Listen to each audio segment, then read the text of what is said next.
What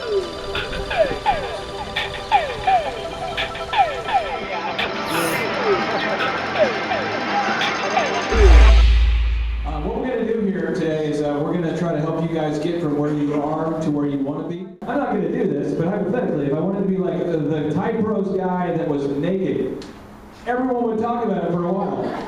Like, hey, remember that Tide Bros guy that was naked? Yeah, he's in jail now, but I remember him. Right? So you think about it, though. You say, well, if that happened, I'll remember it, right? So what if I took a business plan and I made it memorable?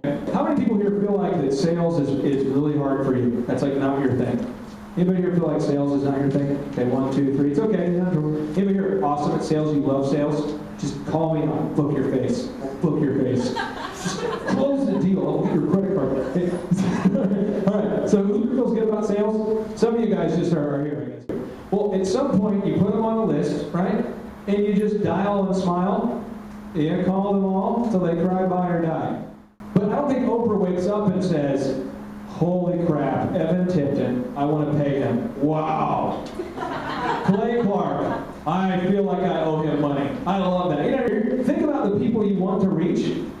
Because isn't it about who you know to get where you want to go? Isn't it ultimately? Think about the people you want to know and just decide to cold call them till they cry, buy, or die. Okay? How many of you people, when I cold call you, don't answer if you don't know the number? Come on. I get past that hurdle, but this is a hurdle, right? So, phone's vibrating. My wife's like, do you need to get that? No, I don't know who this is. My phone's ringing, right? Look at it. Third time. What happens the third time the phone rings? It stopped. It's third time the same number. What do you guys do eventually? What the hell? Hello? That's your shot right there. So in my office, you have to call the rule of thirds. You call people 3 times and hang up 3 times until you get them on the phone. Now, the bride who hates you, I don't care because I wouldn't book her anyway. Don't call me again. Well, I wasn't going to call you again because you wouldn't answer the phone. It's fine. We're in the same spot. Right?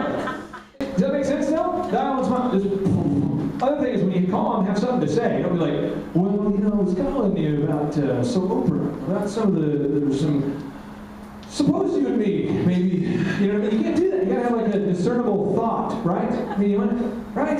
That makes sense? Hey, have a plan, okay? And then the thing is, third thing is make sure when you cold call people, know that they don't give a crap about you or me.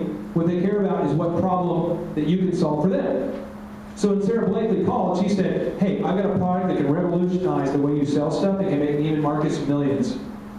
Okay, you see what I'm saying? But if you're like, I've got a product that can make me millions, if you'll talk about me, awesome for me, because I made this list of goals, and I can achieve them if you call me. No one's going to call you, right? Okay, so think about it. Think about the cold call. This book is awesome. So I'm like, Broseph, let's talk about your, you know, he's meeting people at his office, and his office is a cat, and the cat pees. So you go there and you're fish and cat pee. Perfect. How many of you met somebody at their home business and it smelled like cat pee or some kind of smell that wasn't good? Anybody done that? You ever met somebody, you know what I mean? You ever met somebody who decided not to buy as soon as you met them just because of something weird?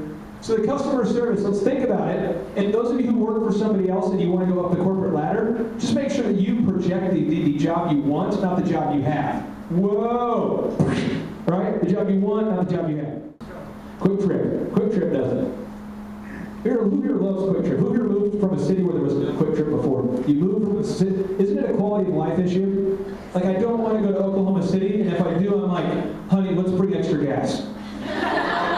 You know what I mean? Like, I don't want to stop. You know what I mean? I don't want to go to Shell. I might get shot or get disease in the bathroom.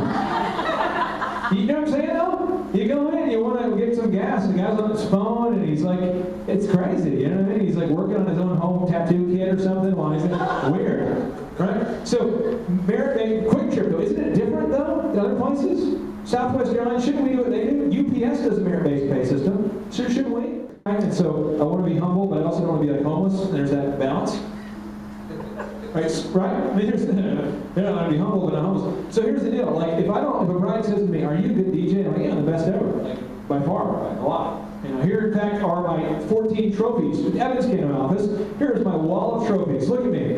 You know what I mean? Because I feel I'm good, but I also back it up and I keep track. You know? But the thing is, no one's going to know unless you share your story. Guerrilla Marketing 2.0. I'm going to give you 2 examples of press releases that will freak you out. Here we go. Example number 1. The Beatles land in the United States. Right? Anybody? see the video of this. I know you don't remember, but you saw the video footage, right? There's Paul, there's Ringo, there's women screaming, right? The plane lands, Beatlemania, right? You see that? Was anybody there when they landed?